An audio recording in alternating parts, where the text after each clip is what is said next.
Thank you very much, Pros Dominguez. It's a great honor that I have on behalf of the School of Theology and Religious Studies today to present to you the Quasten Award that will be bestowed upon Dr. Mark Smith. He serves as the Helena Professor of Old Testament Language and Exegesis at Princeton Theological Seminary. His scholarly career includes positions at New York University, St. Joseph's University, and St. Paul's Seminary School of Divinity. Professor Smith, a hometown boy, grew up right here in Washington, D.C. with 8 siblings who are here today. Congratulations to his family as well.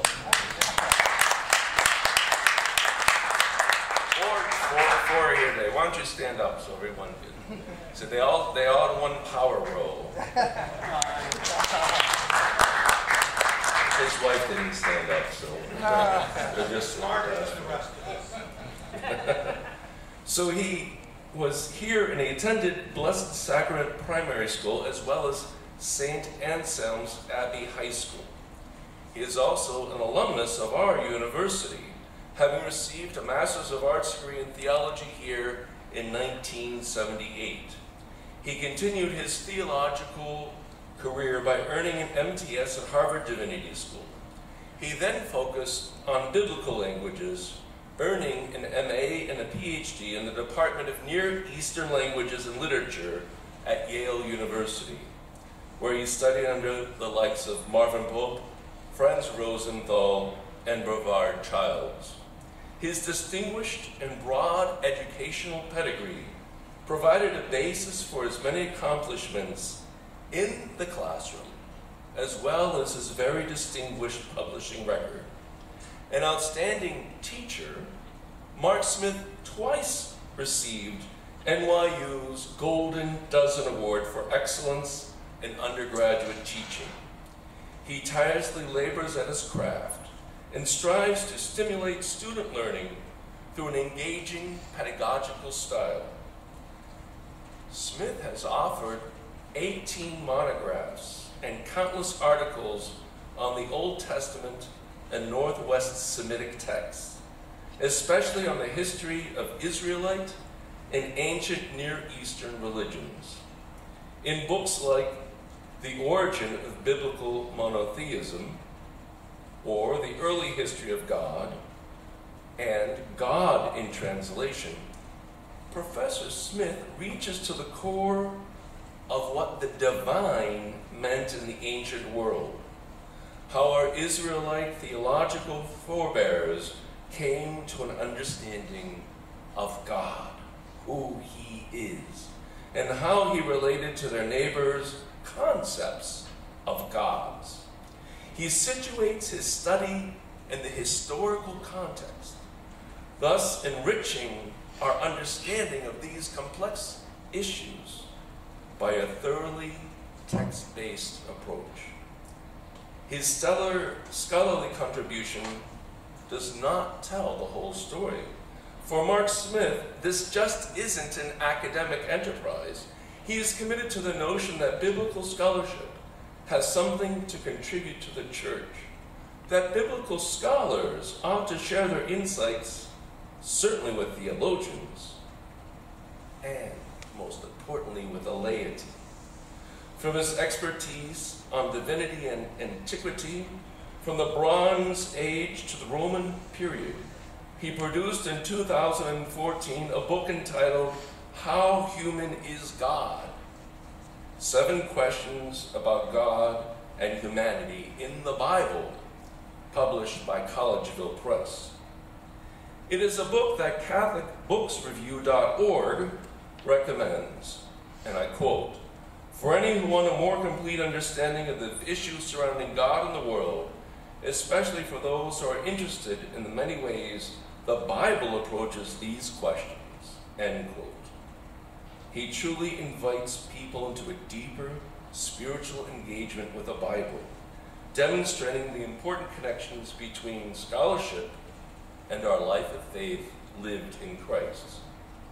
In the midst of his scholarly and professional duties, he tirelessly dedicates himself to his family, some of whom you met, and to the broader academic world as well. He regularly participates in conferences and has even taken on leadership and administrative roles. For example, Professor Smith has served as the Catholic Biblical Association in many different offices, including as its president from 2010 to 2011.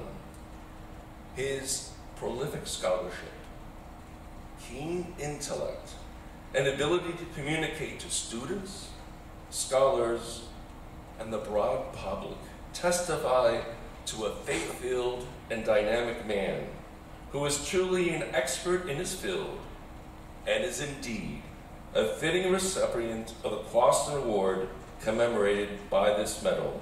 Please join me in congratulating Dr. Smith.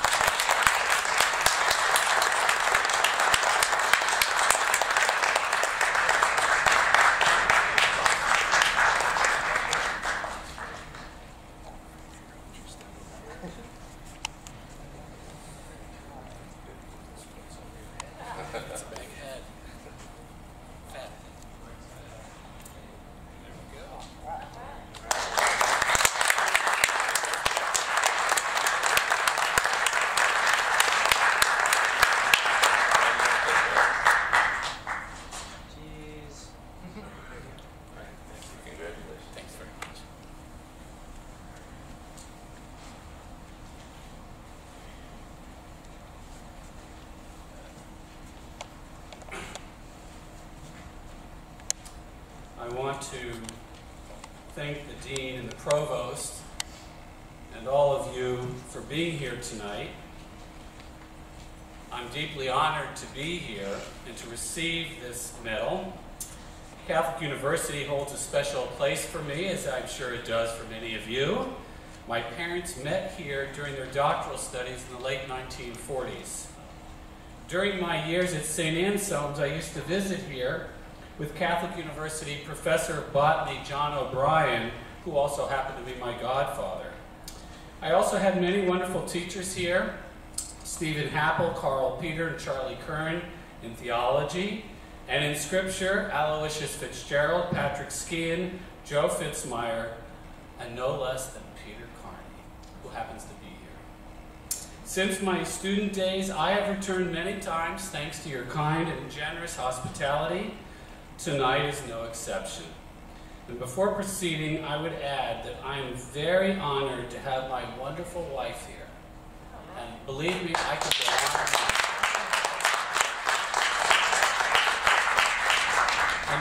as well as some of my siblings and their spouses.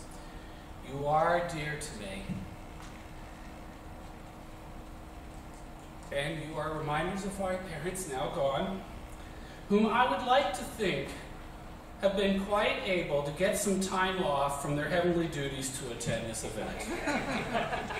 Now, my remarks on God this evening will focus on this ancient biblical context. A major piece of my intellectual journey has been what we may discern of the impacts of cultures outside of Israel on Israel's Bible and its God.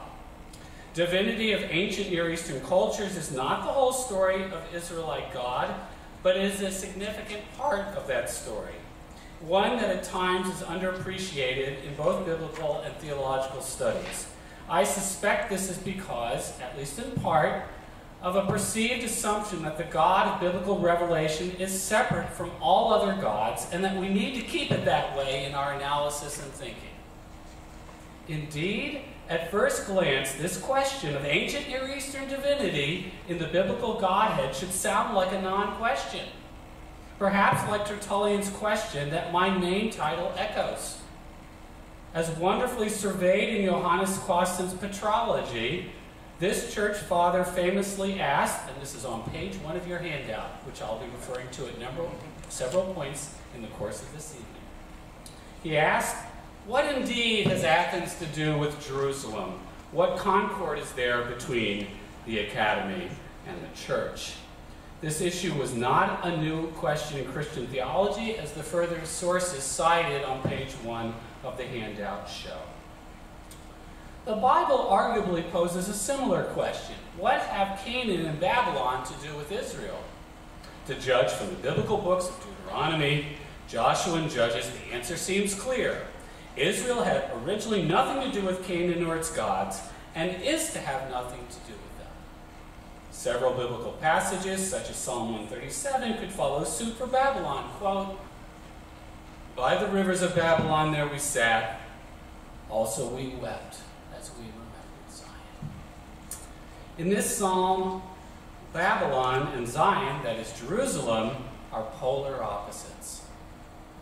Yet, scholars have long recognized that Israel's entanglements with Canaan and Mesopotamia were highly complex. For a long time, biblical scholars have compared the Old Testament or Hebrew Bible with sources from Egypt and Mesopotamia, with inscriptions closer to home to Israel and even within Israel.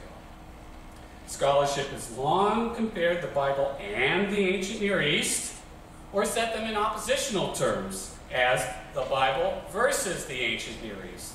This approach elevated the Bible over and against extra-biblical sources and assumed Israel's distinctiveness and superiority. This approach strongly distinguished the God of the Bible. For the sake of convenience, I will refer to as Yahweh. This approach strongly distinguished Yahweh from all other gods and goddesses on various grounds, some of them listed at the top of page 2 of your handout. This line of modern scholarship echoed the Bible's own differentiation of other deities from Israel's God that I noted in the books of Deuteronomy, Joshua, and Judges. At the same time, this approach missed what many passages within the Bible show about the convergence of other deities with Israel's God. The academic field of biblical studies has witnessed a major paradigm shift, understanding the Bible in the ancient Near East, noting that the Bible, as well as Israel, belongs to and is in the ancient Near East. Today, this formulation, the Bible in the ancient Near East, has become rather standard, and generally I would endorse this view as a cultural historian. Still, in many cases, the evidence might be read more strongly as the ancient Near East in the Hebrew Bible or Old Testament. The same point applies to ancient Near Eastern divinity in the Israelite Godhead, which for me goes to the heart of theology. More specifically, the record of the impact of the ancient Near East on and in the Bible may be interpreted theologically. God chose to speak to and through Israel through its experience of other cultures and their gods and goddesses. This is the opposite of the idea that I noted earlier, namely, the biblical God has nothing to do with other gods and goddesses. My view could sound disorienting to any number of us dedicated to the service of this one God, but I assure you, God does not need our scholarly protection. What is needed, I think, is greater scholarly understanding of the complexity of God in our ancient sources. Being open to exploring this impact of ancient Near Eastern gods and goddesses on the biblical representations of God is arguably a matter of being open to the incarnational side of revelation in Scripture.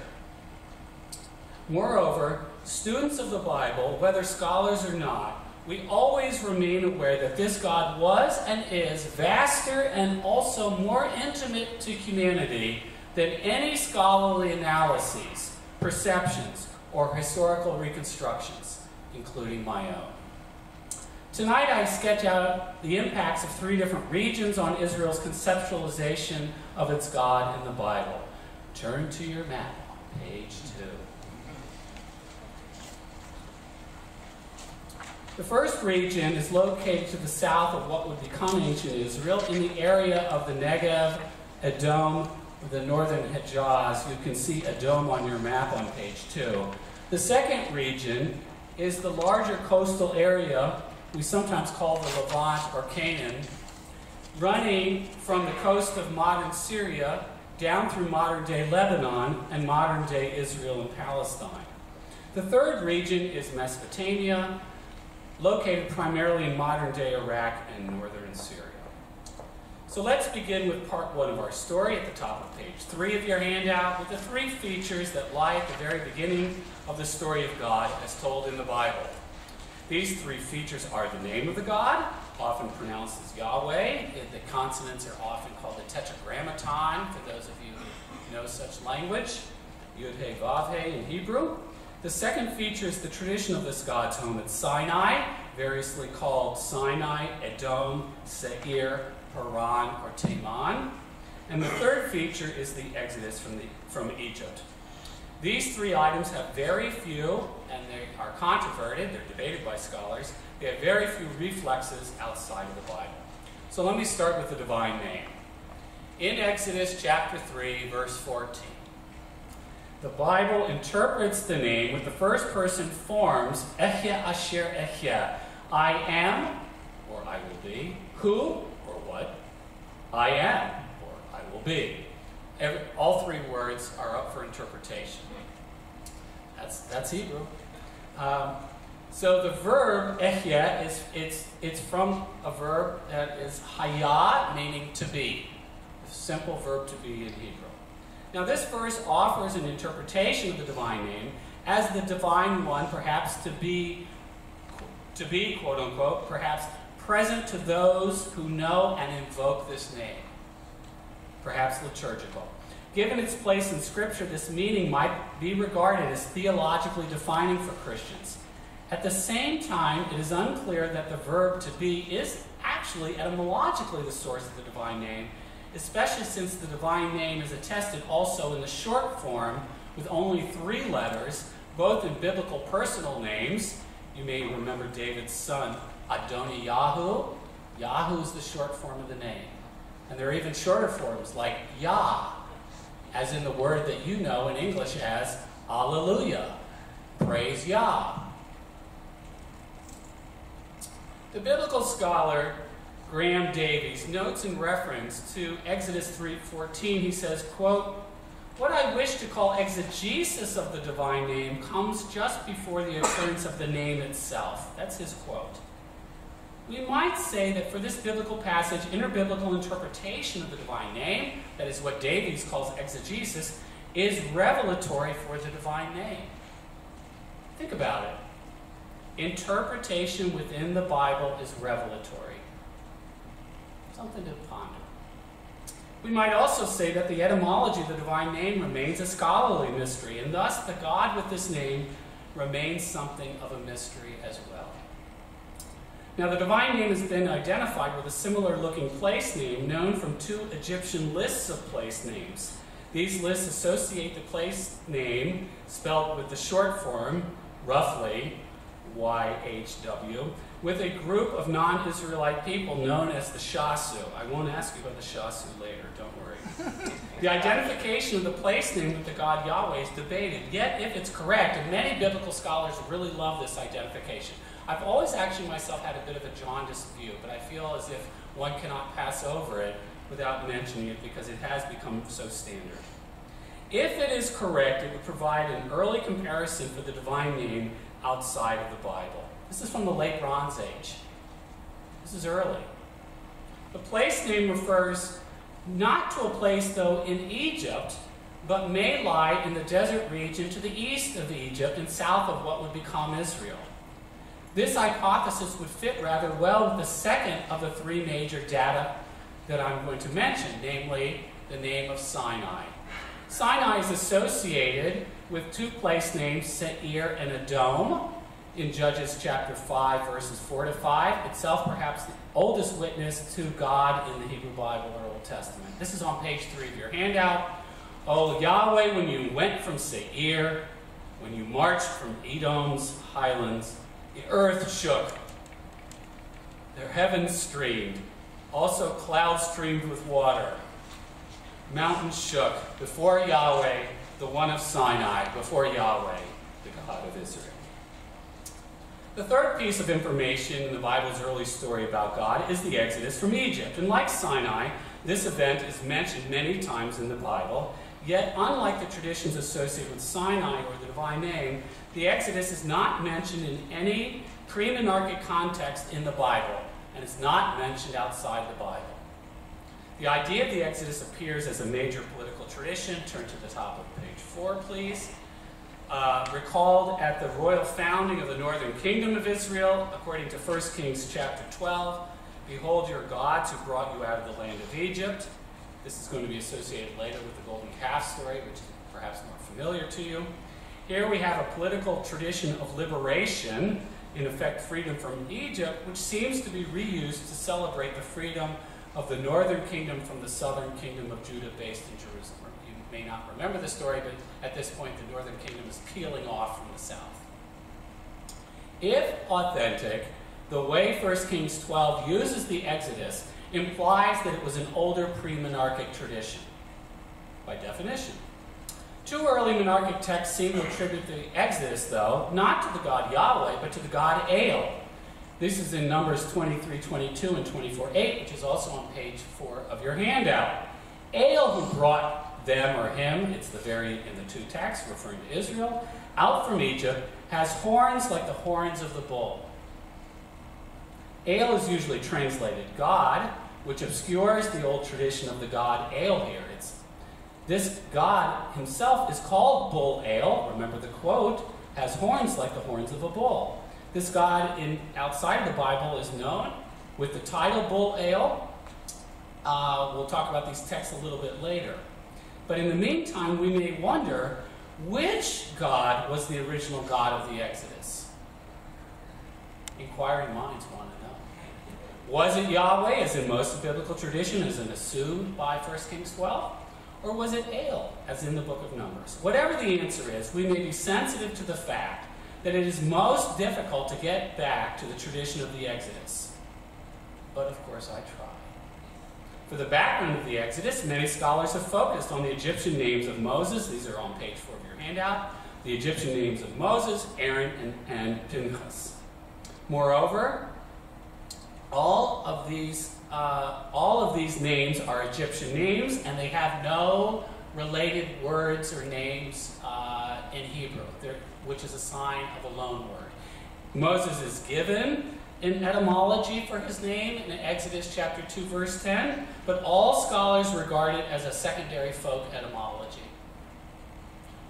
I don't write these things. I don't make all this stuff up. It just sounds like it. Some scholars think that these Egyptian names could have derived from a later period, which is of course quite possible, but I'm struck by another curious passage that might provide support of a memory of an early background. Namely, Moses is given in the Bible a priestly lineage associated with Egypt, and it's tied to a shrine in the north at a place called Shiloh. This is according to 1 Samuel chapter 2, verses 27 to 28. We're still on page 4 of the handout. 1 Samuel 2 associates the Exodus not with the Israelites in general, as we might expect from elsewhere in the Bible. Instead, this passage ties the Exodus specifically to the priesthood of Shiloh. Quote, a man of God came to Eli, and he said to him, Ko Amar Adonai, thus the Lord has said, I revealed myself to the family of your ancestor in Egypt, when they were slaves in the house of Pharaoh, and I chose him out of all the tribes of Israel to be my priest, etc. This passage is unlike the revelation associated with Moses in Exodus chapter 3, which refers to the exodus of the whole people, not to a specific group or a lineage. In 1 Samuel 2, the selection of Moses begins with a priestly line that runs to Eli and the priesthood in Shiloh. Indeed, one of Eli's own sons is also called Pinchas, an Egyptian name, as I already noted. His other son is Hophni, who also has an Egyptian name. Wouldn't you like to call your kid Tadpole? An Egyptian tadpole. Thus, an old tradition of the Exodus was perhaps centered on these Egyptian names belonging to the tradition of the Levitical priesthood at the site of Shiloh. On this reading that might be entertained, and this is all quite hypothetical, the priestly, or more specifically Levitical tradition of the Exodus, that is, it was originally a priestly tradition that became all Israel's tradition. These three traditions, the divine name, Sinai, and this Levitical tradition or origins about Moses in Egypt, these traditions may be located within their larger ancient Near Eastern paradigms for divinity. The god that marches from Edom and Seir in Judges 5 conforms fairly well to warrior gods known elsewhere. The military type of deity informs the representation of the god of the Exodus in the prose narrative about the plagues aimed at Egypt. For you Bible scholars there, compare Dever and Resheph that march as part of Yahweh's military retinue in Habakkuk chapter 3. Also in the poetic celebration over Egypt in Exodus 15, it's a military passage. The same God of the Exodus is also Israel's family or personal God, whom the poem of Exodus 15 calls the God of the fathers. Mentioned not only in the divine appearance made to Moses in Exodus 3, but in many passages in Genesis and later. And at the apogee of the Exodus story, this poem in Exodus 15, which is at the bottom of page 4, combines then these images of divine warrior and the personal God in the opening verses. The combination of personal God and storm warrior God is not particularly surprising, as different gods elsewhere can serve both as family God and a warrior God. For example, the god Baal in the Ugaritic story of Akkad. By contrast, the divine name is the one feature that remains very particular to Israel and remains particularly elusive. Compared with what would be said of Yahweh later in the Bible, the name of Yahweh remained both revealed and unrevealed, known, yet still not quite known. In other words, mystery. Okay, let's turn to part 2 of our story. You're holding up pretty well so far. This has to do with the Ugaritic text and the Hebrew Bible. Soon after the first Ugaritic texts from the Mediterranean coast of Syria were discovered in 1928, and I think the site of Ugarit might be on your map if you look on the coast of Syria. Is it there, Steve? Thank you. The similarities between the Ugaritic text and the Bible were immediately recognized, and there was no ignoring the very substantial repertoire of features shared by the Ugaritic text and the Bible, including language, poetic styles, and specifically literary material. Indeed, many scholars noted that early biblical Hebrew compares closely to Ugaritic, sometimes more closely than it does to biblical Hebrew of the later Persian and Hellenistic periods. At the top of page 5 of your handout, the literary features and religious features shared by the Ugaritic text and the Bible you will see. And these include not only general parallels, but several of the same names, even the name of Israel itself. Israel is attested at Ugarit as a name. And you'll note that the name is not Yisra Yahweh, or Yisra Yahu, or Yisra Yah. It's Yisra. Thank you very much. I'll pay you later. So we have the name of Israel in the Ugaritic text. We have the names of the gods El, Baal, and Asherah, as well as some of their titles, including Baal's title, Rider of the Clouds, etc. There are a few more things on the handout. This is not to say that some of these shared features in Ugaritic and the Bible do not have an earlier or wider ancient Near Eastern context prior to what we see in Ugaritic. However, the names given to these features belong not to Mesopotamia, but to the Levantine that is the coastal cultural context shared by Ugaritic and the Bible. Now, I've mentioned that the name itself contains the element, what we call a theophoric element, of the name of the god El, who was a major god at Ugarit. The god El is perceptible in several Israelite sources, well, biblical sources. The tradition of El appears in Genesis 49, verse 25. This is on page 5 of your handout. The biblical verse there pairs the divine Father, whom most biblical scholars think is probably El, and you'll note that above that verse is a reference to El and Shaddai above that, which makes this not a bad hypothesis about who the Father would be. That Father is paired with another figure called breasts and womb, who many scholars think is the goddess. And the goddess who is married to El in the Ugaritic text is none other than Asherah, who is mentioned many times elsewhere in the Bible. She appears to be then the best candidate for this female figure. Genesis 49:25 is hardly the only old witness to Ale in the Bible. I've already mentioned the poems in Numbers 23 to 24 refer to Ale as the God who brought them from Egypt, etc. What I also think is so remarkable about the passage in Numbers 23-24, its association, I'm repeating on purpose, is its association of the Exodus tradition with Ale, who in these passages is also combined with Yahweh. Many other biblical passages likewise bear the imprint of older tradition. The parade example is Exodus chapter 6, verse 3 at the top of page 6 of your handout. This verse suggests that in the very early tradition associated with the patriarchs, that Ale was not only identified with Yahweh, but Ale may have been the early God of Israel itself, which sort of makes sense when you think it's called Israel. It says explicitly in that quote that the patriarchs and matriarchs did not know God by the name Yahweh, but only with Ale, as El Shaddai. This literary picture parallels the historical reconstruction about the name of Israel as originally an Ale name. It remains quite notable to think that at one time Israel's God was not known by the name of Yahweh, but only by a different divine name, and one known quite well outside of Israel at the time. Stated differently, early Israel shared a worldview centered on the God of Ale, whom its neighbors also knew. Interestingly, the Bible does not polemicize against Ale as a foreign god. Rather, it incorporates this God. In religious terms, we might say that Ale and Yahweh were identified. From a biblical perspective, it may appear that Yahweh, and I put this in quotation marks, Yahweh absorbed Ale. The opposite view, from a historical perspective, is no less possible. Ale incorporated Yahweh. Hard to say.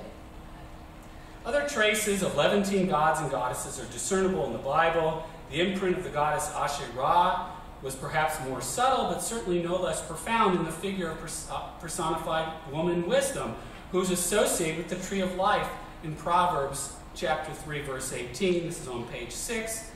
The symbol of woman wisdom is the tree of life, and the Asherah is considered a tree also of life.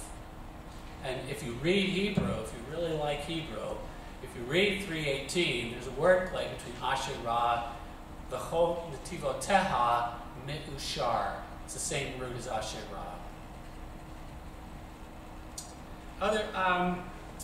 The point also applies to Baal. I've already mentioned some of his titles and the name of some of his enemies. You may know the name of Leviathan, not just from Thomas Hobbes' work, but also from the Bible, which he got it from. But Leviathan is also Baal's bad boy in the Ugaritic text. He beats him up. So all this tradition is quite old.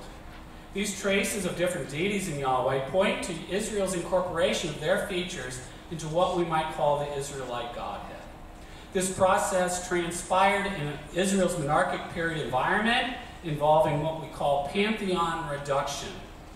Sounds like a bad disease. Pantheon reduction. Compared with the rather high number of gods and goddesses at Ugart in the late Bronze Age, this pantheon reduction is something we see in the early Iron Age. It focused on Yahweh as Israel's national god, much like Israel's Levantine neighbors, who also had their own national gods. In the book of Judges, chapter 11, the Israelite leader Jephthah asks his Ammonite counterpart, quote, "Should you not possess what Chemosh, your God, gives to you to possess? And should we not possess everything that Yahweh our God has given us to possess?" Here we see cross-cultural recognition of another national God between two parties. He doesn't say, your God doesn't exist, or we don't recognize your God. It's the opposite. We respect this, at least in this kind of negotiation. There's a similar case of cross-cultural recognition of other gods in Deuteronomy 32, verses 8 to 9, as it appears in the Greek version of the Septuagint and in the Dead Sea Scrolls. You have the quote in front of you on page 6. According to this passage, Yahweh's inheritance is Israel within the world scheme of things, while the other gods received their own territorial allotments that is the other nations, as their inheritances. All these gods, considered sons of Elyon in the quote, and who's also called El Elyon elsewhere, so it may be the god El, belongs to Israel's early world theology prior to the invasions by Mesopotamia. And that brings us to the third and final part of our story, Mesopotamia and the Bible. While both Ugard and Mesopotamia show deep impacts of the ancient Near East on the Bible, how they do so varied considerably. Ugard offers a cultural and religious backdrop for the Bible. It is culturally and religiously inside the Levant with ancient Israel. So we might say it's part of the larger cultural complex together. And in that sense, Ugard, it shows what of the ancient Near East is in the Bible. But Mesopotamia represents a rather different story, beginning in the first millennium. At this point in time, Mesopotamia represents invasions from the outside. It's a very opposite example of the Bible in the ancient Near East in the Bible. The first major empire was Assyria, which would invade and defeat the northern kingdom of Israel in 722 and conquer the southern kingdom of Judah in 701. Assyria was supplanted by a second Mesopotamian empire, that's Babylonia, in the late 7th century, which defeated Jerusalem and Judah 3 times, 597, 586, and 582, once again issuing significant deportations to Mesopotamia. And these events issued in a very complex Mesopotamian Israelite engagement. The engagements of Mesopotamian powers with and in ancient Israel might seem at first glance to reinforce the traditional categories of Israel and the ancient Near East, or the Bible and the ancient Near Eastern texts. Yet, as noted at the bottom of page 6 of your handout, with Mesopotamia in the first millennium, it's more accurate to think of the ancient Near East coming to Israel, invading, conquering, and occupying Israel. Various signs of Mesopotamian impact on Israelite culture are clear from archaeology. Let me repeat the word archaeology. Everyone should study archaeology. Everyone should go on a dig. And if they're as lucky as I am, they might meet their future spouses. I did on my one and only dig. I found what I wanted. Various signs of Mesopotamian impact on Israelite culture are clear from archaeology and iconography, as well as lexicon, including religious terminology. As noted at the top of page 7 of the handout, the Bible also provides 2 striking examples of Mesopotamian gods, goddesses. One is the god called the Tammuz. I say that it has the definite article in Hebrew. It's probably just to be translated as the name. Baal is often called Ha-Baal in Hebrew. Okay. Tammuz is mentioned in Ezekiel 8:14, and the other is a goddess called in the Bible only by the title, the Queen of Heaven, in Jeremiah. Now, she's been identified with a variety of goddesses, some indigenous to the Levant, such as Astarte, but some Mesopotamian counterpart component is indicated by this Queen of Heaven's association with a sort of baked goods represented by the Hebrew word kavan. This is in Jeremiah 7:18, 44-19. This is a loan word from the Akkadian kamano, which shows you that I love loan words, not just because I'm language nuts, and there's some argument to be made there, but because it shows cultural footprints. I love that. In this case, some component of the goddess Ishtar, who's been discovered also in terms of iconography, and not just this language item. It suggests something of her intercultural impact within Israel. Mesopotamia shows the ancient Near East in the Bible, also in literary production, not only in many Akkadian loanwords, but in many other ways that I'll reference a little bit later. But the complex mediation processes of Mesopotamian impact on ancient Israel in the Bible are not entirely clear, yet the influence and engagement are. Because of these impacts, Mesopotamia looks like an almost cultural point of reference for much of the Bible, because what we see across the Bible in Deuteronomy, in Joshua, Judges, 1st and 2nd Samuel, 1st and 2nd Kings, the books of Isaiah, Jeremiah, and Ezekiel, is pushed back to Mesopotamia. Mesopotamia looms large over the Bible. The Mesopotamian impact on the representation of the deity in the Bible was hardly restricted to what I've mentioned already. A common view held today by historians of religion is that Yahweh as king over the universe represents one of Israel's responses to the Mesopotamian Empire. Where in earlier Levantine theology, as we saw with Judges 11 and Deuteronomy 32, could hold that other comparable kingdoms could have comparable national gods like Israel, the one-god theism of Mesopotamia's empire deities would suggest a new one-god theism for Israel's reduced pantheon. In other words, what we think of as monotheism. Mesopotamian one-god theism is reflected in a number of different manners. In the Akkadian text, known from its first line, which is how titles were derived in many Mesopotamian composition, it's called I Will Praise the Lord of Wisdom, Lul Baal Nemeki. The god Marduk is so far above all the other deities that he can know their innermost thoughts, but they cannot even perceive him. Other texts focus on Marduk and sometimes even other deities as one deity above all others and in whom they have their reality. For example, the text I've given on page 7 to 8 on the handout, where each of the gods is considered one aspect of the god Marduk. He is all of them, or they are just parts of him. Elsewhere, the other gods are represented as other kinds of aspects of Marduk. Quote, sin is your divinity. That always sounds funny. Sin is your divinity. Sin is the moon god, okay? I didn't make that up. Sin is your divinity, Anu your sovereignty, etc. The deities as a group are rendered as the body parts of yet other super deities, such as Ninurta, the warrior god. O Lord, your face is the sun god, your hair is Aya. That's a great looking god. If you look like Aya, you're doing well. The Mesopotamian text, known as Enuma Elish, sometimes called the creation epic or the epic of creation, constitutes, in fact, a massive narrative hymn to Yahweh's incomparability relative to the other deities. It's less a story about creation, it's all about Marduk.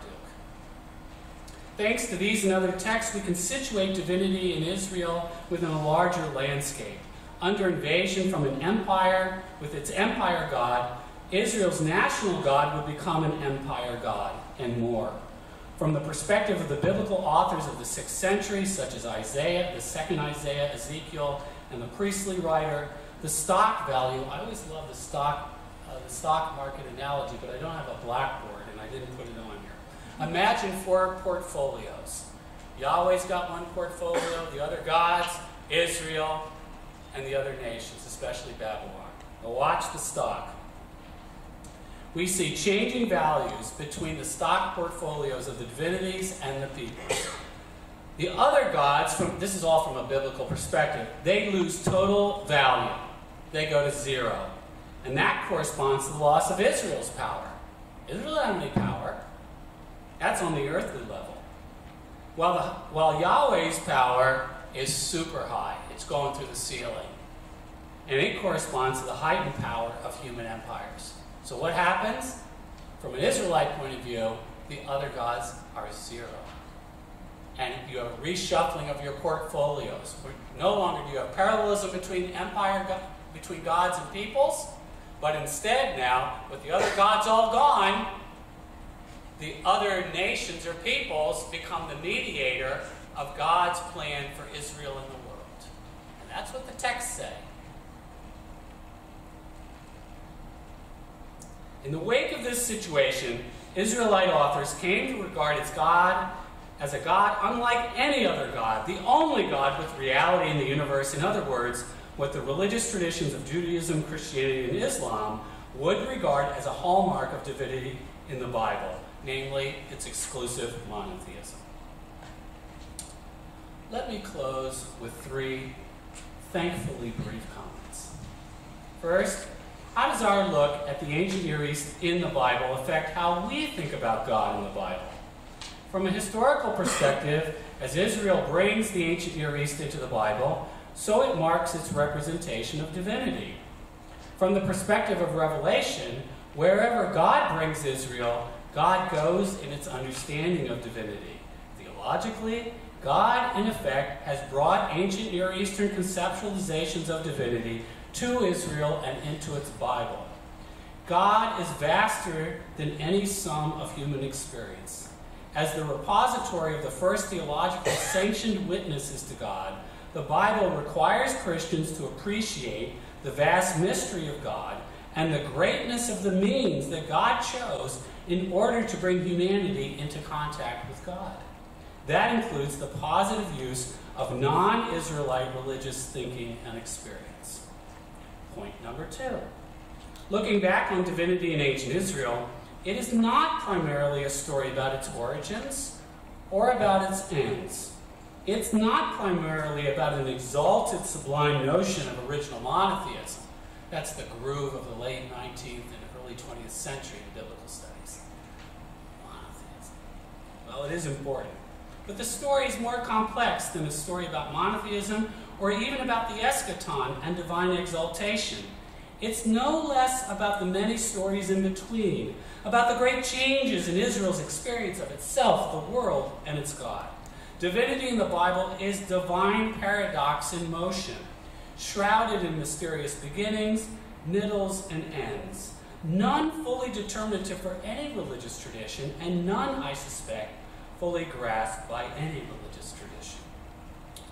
Third and finally, our ancient sources, biblical or not, are revelatory in different ways, and our deity was revealed in part through the prisms of other gods and goddesses. Thus, to return to Tertullian's question posed at the outset, Canaan and Babylon have everything to do with God. And yet, the Hebrew Bible and its God, received and enduring so long after the demise, the dust of Canaan and Babylon and their gods, now have nothing to do with them. Our story about God tonight is also indicative of how the field of biblical studies is moving and changing, and also how, God willing, the church is moving and changing. The biblical story about God is likewise instructive for the attitude and perspective for how we in the church face the world. In the end, it remains the important work of faith communities not to simplify the Bible or its God, but to embrace the Bible's revelatory motion and complexity, as well as the intimations of the mystery of its God then and now. Thank you.